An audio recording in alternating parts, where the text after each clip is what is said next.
इस वीडियो में हम लोग समझेंगे एक नया एक्सपेंशन जिसका नाम है binomial series expansion. Series expansion का मतलब तो आप लोग समझ गए होंगे। कोई भी फंक्शन एफ ऑफ एक्स को अगर हम लोग एक सीरीज के फॉर्म में लिखते हैं तो उसको हम लोग बोलते हैं सीरीज एक्सपेंशन।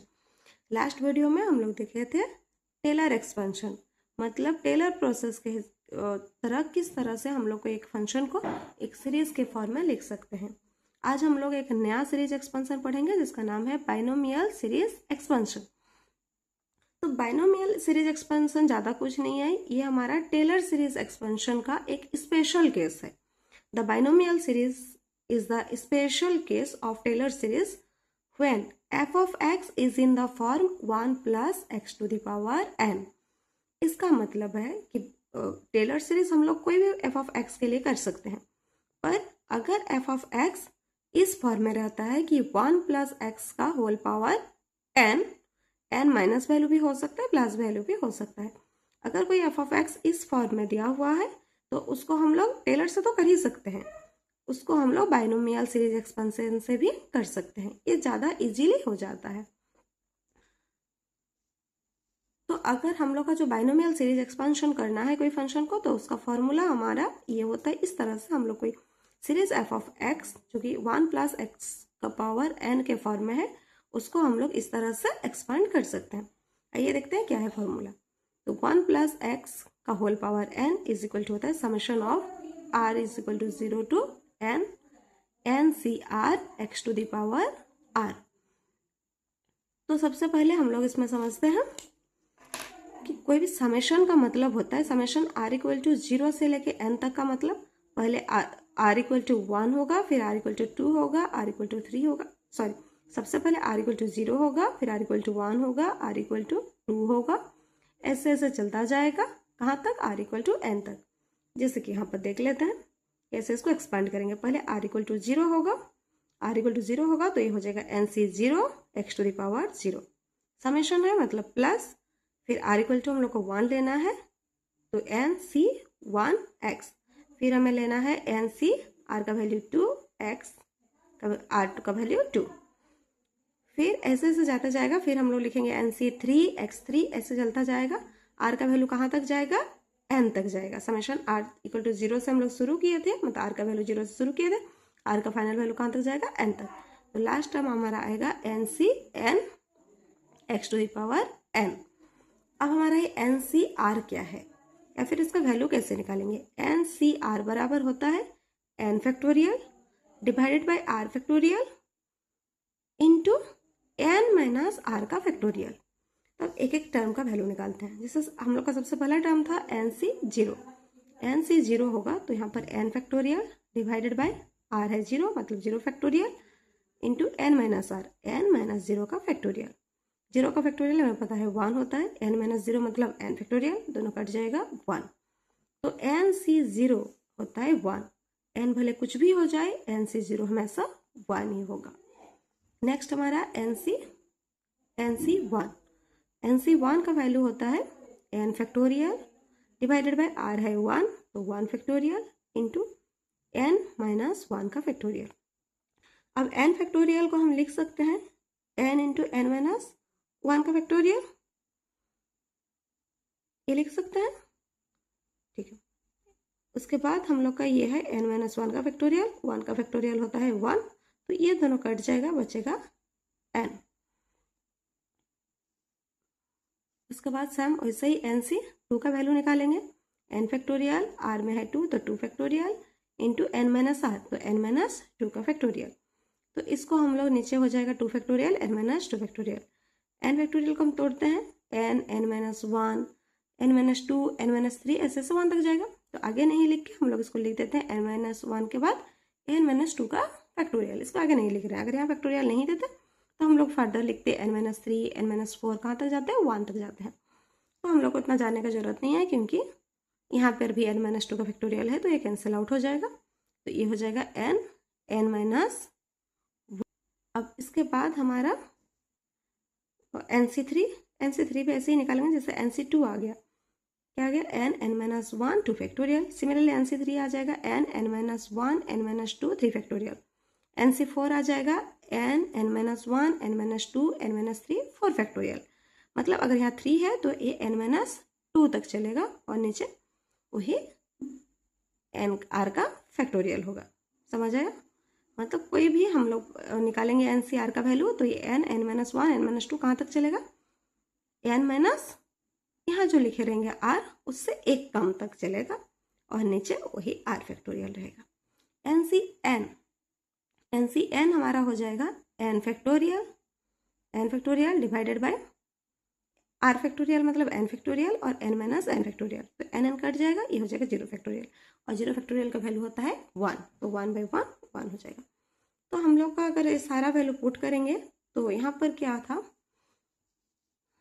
हमारा, सबसे पहले था nc0 x⁻0। तो nc0 का वैल्यू 1 आया, x⁻0 का वैल्यू हमारा है 1। तो ये पहला टर्म हो जाएगा 1। nc1 का वैल्यू है n और ये है x। तो सिमिलरली सारा टर्म हम लोग पुट कर देंगे तो आ जाएगा 1 nx, n-1 था, nc2 का वैल्यू था n-1 2 फैक्टोरियल x², nc3 का वैल्यू आया n-1 n-2 3 factorial x³ and so on. अब हम लोग एग्जाम्पल पे आते हैं।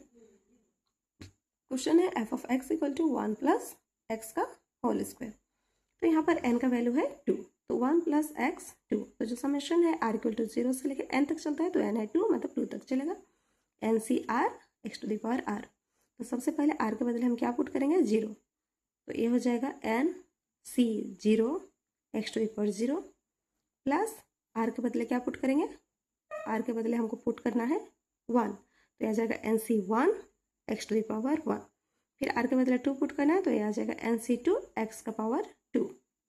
अब n हमारा कितना था 2, डायरेक्ट इसी लाइन में भी पुट कर सकते थे, बस हम ऐसे यहाँ पर 2 लिखे हैं, यहाँ भी 2 लिख सकते हैं, डायरेक्ट यहाँ भी हम लोग 2 लिख सकते हैं।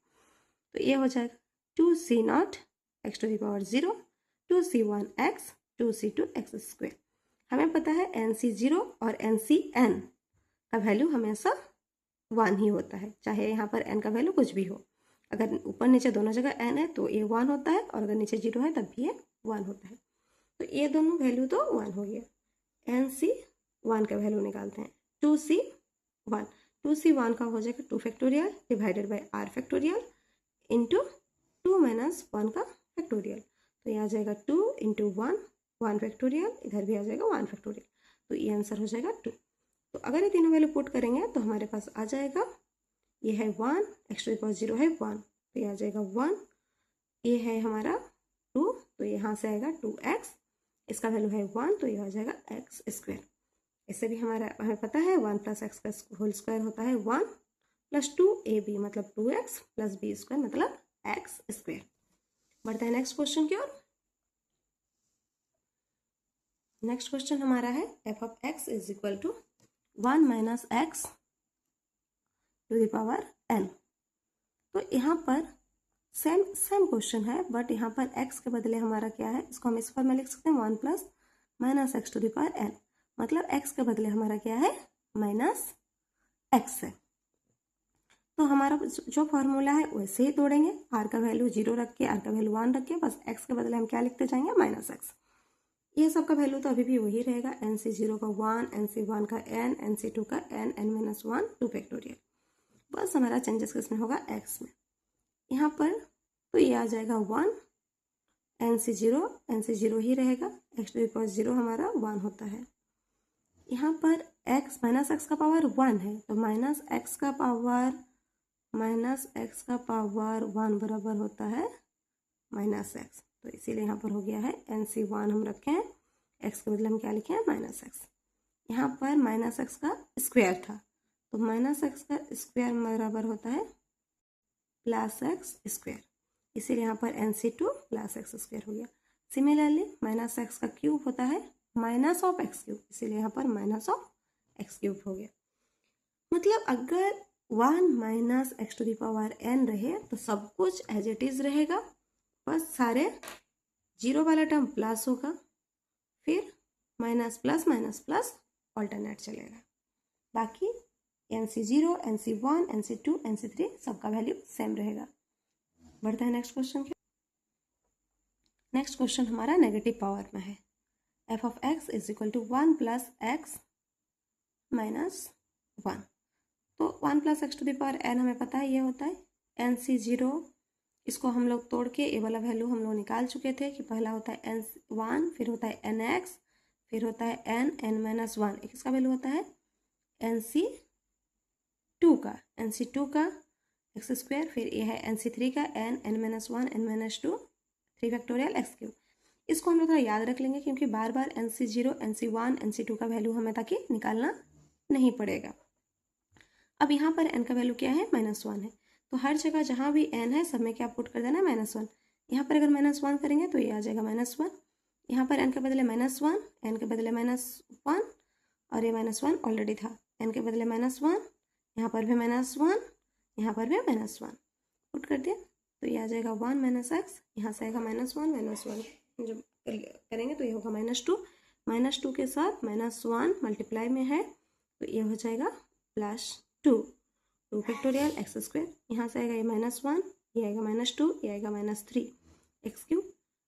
3 फैक्टोरियल को तोड़ेंगे तो 3 × 2 × 1 तो ये यहाँ से 3 2 1 कट जाएगा, 3 2 1 कट जाएगा, बस ये minus minus plus minus minus तो ये हो जाएगा 1 माइनस एक्स, 2 2 कट जाएगा एक्स स्क्वायर, ये 3 तो सारा कट जाएगा, बस माइनस माइनस प्लस और माइनस बच के एक्स क्यूब बच जाएगा।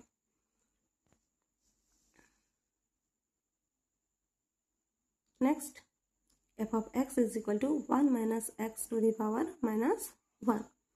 यहाँ पर x में भी माइनस है और n में भी माइनस है, तो ये था हमारा ओरिजिनल फॉर्मूला। यहाँ पर हर जगह n में भी हम माइनस करेंगे और x में भी माइनस करेंगे।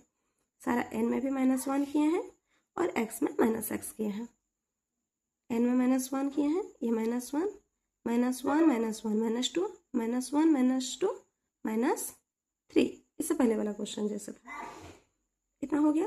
अब -x और -1 कितना होगा? -x + x, यहाँ पर हो जाएगा -2 और -1 मतलब +2 divided by 2 factorial x square. यहाँ पर -6 और minus minus plus minus -6, 3 factorial होता है 6, ये हो जाएगा -(x³ होता है -(x³), ये हो जाएगा हमारा, ये हमें पता है कि -x का होल क्यूब का मतलब होता है -(x³). इतना हो गया। अब हमारे -(1) के हो जाएगा +1 x 2 2 कट जाएगा तो बचेगा x², यहाँ से 6 6 कट जाएगा, माइनस माइनस प्लस x²। तो ध्यान देने वाली बात यह है कि अगर 1 माइनस एक्स का पावर -1 है, मतलब एक बीच में प्लस है एक में माइनस है, तो प्लस माइनस जो है ऑल्टरनेट चलता है। और अगर दोनों प्लस या फिर दोनों माइनस रहा, सॉरी यहाँ पर माइनस है, 1 माइनस एक्स का है, तो 1 माइनस है, जैसे माइनस यहाँ भी माइनस है यहाँ भी माइनस है, तो ये सारा ऑल्टरनेट माइनस प्लस नहीं चल के क्या चलेगा? प्लस चलेगा। अभी तक हम लोग जितना सारा क्वेश्चन देखे सब में क्या था? 1 प्लस और 1 माइनस था। अब हम लोग देखते हैं अगर दोनों ही डिजिट रहेगा, जैसे 1 नहीं रखे, a + b to the power n है, तो हम क्या करेंगे? समेशन वही चलेगा r0 से लेके n तक, जो भी यहाँ n दिया रहेगा। अब यहाँ पर है n c r, दोनों में से किसी एक में हम लोग लेंगे r, a का भी ले सकते हैं b का भी ले सकते हैं। a का मान लेते हैं, ले लिए a का r, तो b का हो जाएगा पावर n - r। अगर b में r लिए होते हैं तो a का पावर होता n - r, मतलब एक में r लेना है, एक में n - r लेना है, किसी में भी ले सकते हैं। तो एक एग्जांपल देखते हैं, 1 + b का होल स्क्वायर, यहाँ पर n का वैल्यू है 2, तो हमारा समेशन r = 0 से लेकर कहाँ तक चलेगा? 2 n c r, a का पावर r, b का पावर 2 - r।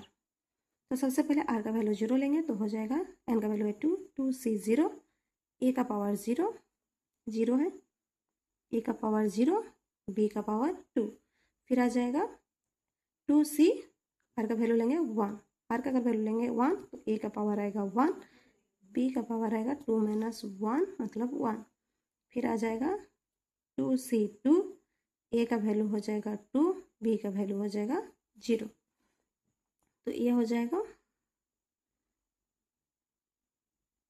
2c0 का वैल्यू हमें पता है कितना होता है 1, किसी का भी कोई भी nc0 का वैल्यू होता है 1, a का पावर 0 मतलब 1, तो यहाँ से बचेगा b स्क्वायर। इसको हम सॉल्व कर लेते हैं, 2 फैक्टोरियल डिवाइडेड हो जाएगा r नीचे वाला फैक्टोरियल, तो r फैक्टोरियल 1 का factorial into n minus r का फैक्टोरियल। a का पावर 1 मतलब a, b का पावर 1 मतलब b, प्लस nc2, n का वैल्यू भी होता है 1, b का पावर 0 मतलब 1, तो यहाँ से आ जाएगा a स्क्वायर। यहाँ से आएगा 1 फैक्टोरियल, तो 2 फैक्टोरियल का वैल्यू होता है 2, 1 फैक्टोरियल 1, ये भी आएगा 1, तो नीचे आएगा 1 इंटू 1 1 ही, तो ऊपर बचेगा बस 2, तो ये हो जाएगा b square plus 2ab plus a square. यही तो हमारा फॉर्मूला होता है a square plus 2ab plus b square. उम्मीद करते हैं समझ आया होगा। अगर कुछ भी डाउट है तो आप लोग कमेंट सेक्शन में जाके पूछ सकते हैं। Thank you.